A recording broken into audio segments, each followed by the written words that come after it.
Hello everyone, आप सभी का बहुत बहुत स्वागत है।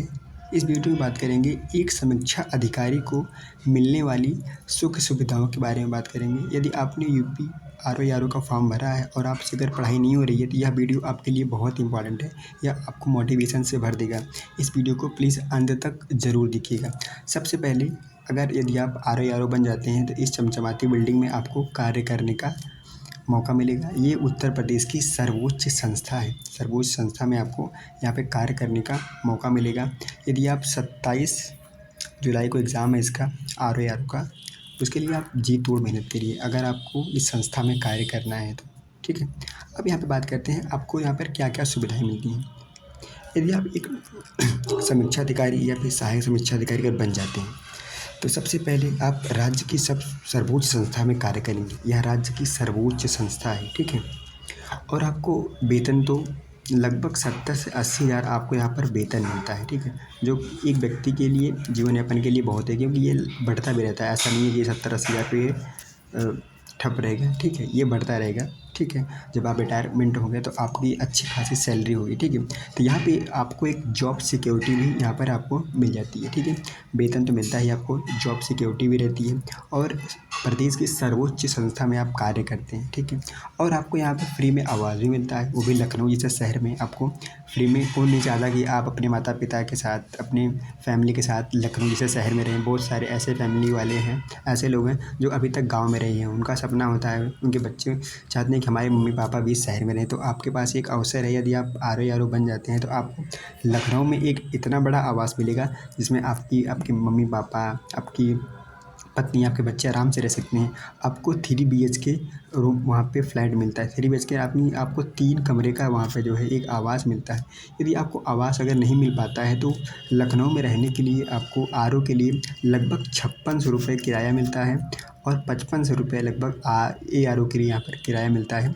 उससे जो है आप आवास यहाँ पर ले सकते हैं। यदि आपको सरकारी आवास नहीं मिलता है तो उसके लिए आपको यहाँ पे उसका रेंट आपको दिया जाता है, ठीक है, सरकार के द्वारा। और यहाँ पे आपको चिकित्सा सुविधा दी जाती है। आप सभी को पता है, जब पेरेंट्स जब ओल्ड होने लगते हैं, जिनको बहुत सारी डिसीज़ होने लगती हैं, तो उसके उसके लिए यहाँ पे सरकार जो है माता पिता को, आपके माता पिता को, पति पत्नी, आपके बच्चों को यहाँ पर चिकित्साएँ सुविधाएँ देती है। और आपको अगर कुछ हो जाता है तो आपको भी यहाँ पर चिकित्सा अवकाश मिल जाता है, ठीक है। आप चिकित्सा अवकाश लेकर अपनी जो भी आपको प्रॉब्लम्स हैं आप उसका ट्रीटमेंट करवा सकते हैं। तो यहाँ पे आपको चिकित्सा अवकाश भी मिलता है। जो महिलाएं प्रेग्नेंट होती हैं उनको यहाँ पर मातृत्व अवकाश 6 महीने का मातृत्व अवकाश मिलता है। ये बहुत ही अच्छी बात है महिलाओं के लिए, क्योंकि महिलाओं को बहुत ज़्यादा दिक्कत होती है, इसीलिए उनको मातृत्व अवकाश दिया जाता है और उनको 6 महीने का मातृत्व अवकाश दिया जाता है, ठीक है। और यहाँ पर चाइल्ड केयर लीव भी दिया जाता है। यदि अगर उनका बच्चा छोटा है, ठीक है, तो उसकी परवरिश करने के लिए उनको यहाँ पर चाइल्ड केयर लीव दिया जाता है, ठीक है। यदि आप पढ़ाई करना चाहते हैं, जैसे आप आरओ बन गए या फिर एआरओ बन गए, यदि आप पढ़ाई करना चाहते हैं, ठीक है, आगे की पढ़ाई करना चाहते हैं, तो आपको यहाँ पे एजुकेशनल लीव भी मिलती है, ठीक है। उसका कुछ थोड़ा सा यहाँ पे ऐसी कुछ चीज़ें हैं जो कि आपको वहाँ पर बताना होता है। तो उसके बाद जो है आपको यहाँ पे एजुकेशन यहाँ पे लीव मिल जाती है। और आपको आरओ जब बन जाते हैं तो आपको हफ्ते में सिर्फ 5 दिनों का कार्य करना होता है। 5 दिन, सोमवार से लेकर शुक्रवार तक ही आपको कार्य करना होता है, ठीक है। 2 दिनों की आपको हफ्ते में 2 दिन की छुट्टी मिलती है। सैटरडे संडे आपको यहाँ पर छुट्टी देखने को मिलती है। आपका जो वर्किंग टाइमिंग भी यहाँ पर फिक्स आपको देखने को मिल जाता है। वर्किंग टाइमिंग में क्या है, आप सुबह 9:30 बजे ऑफिस जाते हैं और शाम को 6 बजे तक आप आराम से घर आ जाते हैं। हफ्ते में आपको 5 दिन ही यहाँ पर कार्य करना है। यदि आप घूमने के शौकीन हैं तो आपको यहाँ पर एक साल में लगभग 47 छुट्टियाँ मिल जाती हैं, जिसमें अगर आप देखेंगे तो यहाँ पे 31 जो है, यहाँ पे 31 अगर आप यहाँ देखेंगे तो आप अर्न लीव मिलती है, यानी कि आपको ईएल मिलती है। और 14 आपको सीएल यानी कैजुअल लीव मिलती है, ठीक है। और 2 यहाँ पर आरएच यानी कि ये ऑप्शनल लीव होती है, इसको आप कभी भी जो है ले सकते हो, ठीक है। तो यदि आप घूमने के शौकीन हैं, ठीक है, तो आपको साल भर में 47 डेज़ का यहाँ पर अवकाश भी दिया जाता है, ठीक है। जो कि किसी भी संस्था में काम करने का सबसे अच्छा तभी लगता है जब चीज़ें आपके मन मुताबिक हो। यहाँ पे क्या है कि आपको अगर 47 डेज़ का यहाँ पे लीव मिल रहा है तो आप कहीं भी जाके घूम सकते हैं, ठीक है। और एक ऐसी जॉब है इसमें क्या है ना, आपको ट्रांसफ़र नहीं किया जाता है। आपको आजीवन जो है जब तक आपकी नौकरी रहेगी तब तक आप लखनऊ में ही कार्य करेंगे, ठीक है। जैसे आप कुछ भी कार्य करना चाहते हैं, आप अपना घर बनाना चाहते हैं, तो आप ऐसा नहीं है कि आपने लखनऊ में घर बनवा लिया और बाद में आपको वहाँ से बेचकर आपको दूसरी जगह जाना पड़ा क्योंकि आपका ट्रांसफ़र हो गया। इसमें ऐसा नहीं है, आपको यहाँ पर लखनऊ में ही जो है आपको यहाँ पे जॉब रहेगी और आपका यहाँ पर ट्रांसफ़र नहीं होगा। ये सारी सुविधाएं एक समीक्षा अधिकारी और सहायक समीक्षा अधिकारी को मिल जाती हैं, ठीक है। देखो सबसे इसमें मेन चीज़ क्या है ना कि हमें तो ये लगता है यहाँ पे कि सैलरी तो ठीक है, लेकिन एक ऐसी संस्था में आप कर रहे हो जो सर्वोच्च संस्था है। प्रदेश के जो भी कानून बनते हैं इसी सचिवालय से होकर गुजरते हैं, ठीक है। इसमें लगभग 90+ डिपार्टमेंट हैं, ठीक है। यहाँ पे जो है अगर आप देखेंगे सचिवालय में 90+ यहाँ पर डिपार्टमेंट हैं। वो सभी डिपार्टमेंट्स जो फाइलें होती हैं इसी सचिवालय से होकर गुजरती हैं। अगर प्रदेश में कोई भी स्कीम बन रही है, कोई भी कार्य हो रहा है, तो वह फाइल जो है आपके सचिवालय से होकर गुजरती है। इससे और बड़ी बात क्या हो सकती है, आप उस संस्था में कार्य कर रहे हैं जहाँ से उस राज्य का भविष्य तय हो रहा है। इससे बड़ी और क्या बात हो सकती है, ठीक है। सैलरी तो एक मोटिवेशन का कार्य करती है, क्योंकि जब नौकरी नहीं होती है तो 4,000 5,000 में जीवन काटना पड़ता है। उसके बाद जब आपको 70-80 हज़ार रुपये मिलने लगते हैं तो थोड़ा सा लाइफ यहाँ पर बेहतर हो जाती है। आप अपने पेरेंट्स की जो है उनकी बहुत सारी ख्वाहिशें होती हैं उसको पूरा करते हैं ना। उनको एक अच्छा लगता है कि हमारा बच्चा आगे बढ़ गया है ना।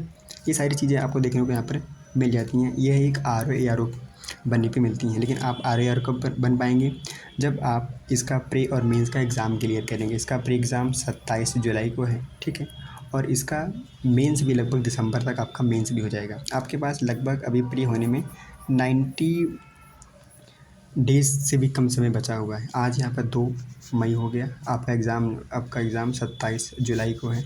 तो लगभग आपके पास अभी मोटा अगर देखा जाए तो तकरीबन यहाँ पर 80 डेज़ यहाँ पर बचे हुए हैं, ठीक है। तो 80 दिनों में इसकी तैयारी आप कैसे करेंगे, इसके लिए मैंने एक वीडियो बनाया हुआ है कि आपको कौन कौन सी बुक पढ़नी है, ठीक है। आपको कितने समय देना है किस सब्जेक्ट पे और कौन से टॉपिक को हमें पढ़ने हैं जहाँ से प्रश्न ज़्यादा आते हैं, ठीक है। तो इसमें अगर बात करें तो आपको ऐसे 5 सब्जेक्ट है जिस पे ज़्यादा फोकस करना चाहिए। सबसे पहले आता है हिंदी में, क्योंकि हिंदी में 60 प्रश्न होते हैं, ठीक है। उसके बाद आता है यहाँ पे ज्योग्राफी में लगभग 20 से 22 क्वेश्चन आते हैं ज्योग्राफी से।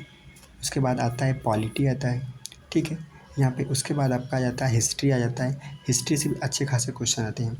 उसके बाद आ जाता है करंट अफेयर मोस्ट इम्पॉर्टेंट। यहाँ से कम 28 से 30 क्वेश्चन आते हैं। 28 से 3 क्वेश्चन तो यहाँ पर करंट अफेयर से ही आ जाते हैं। उसके बाद यहाँ पे आ जाता है आपका मिसलेनियस में आपका जैसे आपका जनगणना हो गई, उत्तर प्रदेश विशेष हो गया, कृषि हो गई।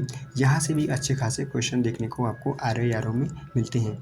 आपने देखा होगा इसका जब एग्ज़ाम हुआ था जो कैंसिल हो गया, उसमें किस तरह से क्वेश्चन पूछे गए हैं। तो आपको इस बार थोड़ा सा डायनेमिक होकर पढ़ना है, ठीक है चीज़ों को। ऐसा नहीं है कि आपने फैक्चुअल इन्फॉर्मेशन सिर्फ पढ़ रखा है। Factual information plus conceptual information आपको होनी चाहिए, तभी आप इस एग्ज़ाम को क्लियर कर पाएंगे। क्योंकि आप अगर PYQs देखेंगे पिछले वर्षों का, तो आप इसका ट्रेंड देखेंगे। आप अगर ट्रेंड के अनुसार पढ़ाई करेंगे तो इस एग्ज़ाम को आसानी से निकाल सकते हैं बचे हुए दिनों में, ठीक है। आपको स्ट्रैटेजी से काम करना पड़ेगा। ऐसा नहीं कि एक सब्जेक्ट को लेकर बैठे हैं, ठीक है। आप एक सब्जेक्ट के लिए एक बुक रखिए, चाहे जो भी सब्जेक्ट्स है उसके लिए एक सब्जेक्ट की 1 सब्जेक्ट 1 बुक यहाँ पर कॉन्सेप्ट लागू होता है। अगर ऐसा नहीं करते हैं तो आप भटकाव की स्थिति में रहेंगे और 80 दिन आपके हाथ से ऐसे निकल जाएगा। और जो कैंडिडेट जो बच्चे पढ़ाई कर रहे हैं ठीक से सेलेक्टिव, उनका सिलेक्शन हो जाएगा। आप यहाँ पे बैठे रहेंगे। आप सभी को पता है यहाँ पे 411 पोस्ट है, ठीक है। लगभग 10.5 लाख यहाँ पर बच्चे एग्ज़ाम देने वाले हैं इस परीक्षा में, ठीक है। तो आप सोच लीजिए यहाँ पर कितना गला काट यहाँ पर कंपटीशन होने वाला है। अगर आप सेलेक्टिव चीज़ों को नहीं पढ़ेंगे तो चीज़ें बेहतर नहीं हो पाएंगी। इस मुद्दे पर मैं एक अलग वीडियो बनाऊंगा कि आपको कौन कौन से ऐसे टॉपिक हैं जो कि आपको पढ़ने हैं, ठीक है। उसको आप स्किप नहीं कर सकते, ठीक है। वीडियो कैसा लगा आप मुझे कमेंट करके ज़रूर बताइएगा, क्योंकि मोटिवेशन एक ऐसी चीज़, अगर आपको मोटिवेशन मिलता रहता है तो आपका पढ़ने में मन भी लगता है, ठीक है। नहीं एक समय के बाद क्या होता है कि ऐसा लगता है कि चीज़ों में यहाँ पर थोड़ा सा भटकाव जैसा होने लगता है, ठीक है। तो आपको ये वाली फ़ोटो आपके टेबल पे चिपकी होनी चाहिए कि हमें इस संस्था भारत की जो है राज्य की सर्वोच्च संस्था में कार्य करना है, तो हमें जो RO का एग्ज़ाम निकालना है, ठीक है। ये इसकी फ़ोटो आपके सामने होनी चाहिए। ये सचिवालय की बिल्डिंग, वो बिल्डिंग है जिसमें आपका आप भविष्य में कार्य करना चाहते हो, आपका सपना है, उसी के लिए आप दिन रात मेहनत कर रहे हो। ठीक है, आप इस वीडियो को लाइक शेयर सब्सक्राइब जरूर करें, अपने दोस्तों के साथ भी शेयर करें। वीडियो देखने के लिए आपका बहुत बहुत धन्यवाद। Thank you so much.